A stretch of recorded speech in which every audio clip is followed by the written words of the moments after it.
Yo, this is Ice-T, and we're live with Power Players Magazine, baby. You know this is cold with Jack. You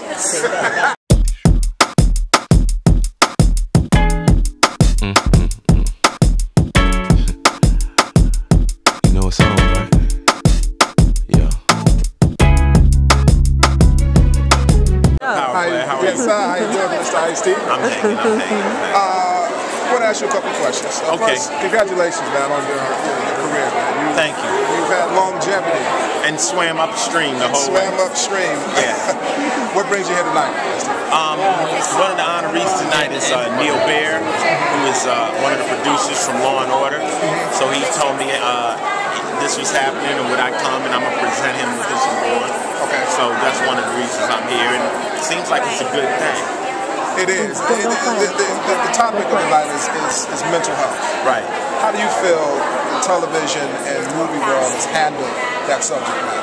Well, it's interesting. The lady just asked me about my show. I don't really know what Law and Order does for mental illness because, you know, unfortunately, the people that are on my show that are mentally ill need to go to jail. Right. You know what I'm saying? Right. So that's a different type of mental illness. But when you're talking about children and you're talking about kids that have to grow up with it and live a life, you know, where people may not understand that it is a disease and they're trying to get together, you know, you got to have a lot of compassion for that. You got to understand that.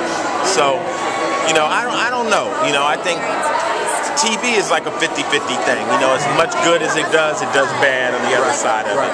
But I think that's kind of a reflection of life. So, you know, we need organizations like this that's going to push totally in a positive way.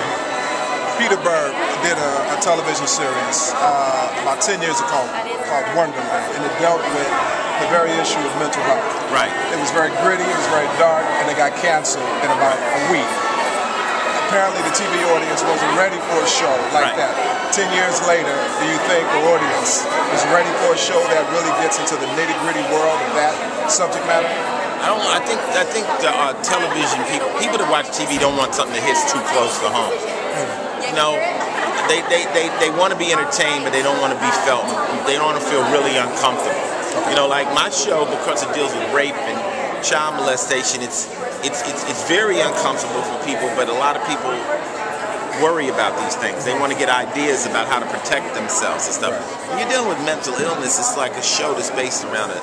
Like I say, it's a disease. So it's like trying to do a show that's based around heart disease or something. You know, I don't know if people really want to sit through that every night.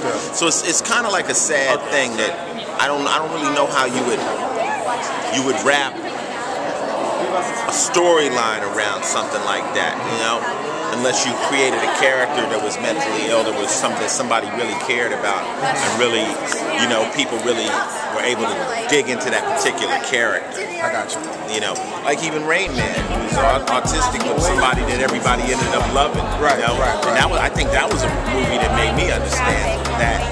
I think for a lot of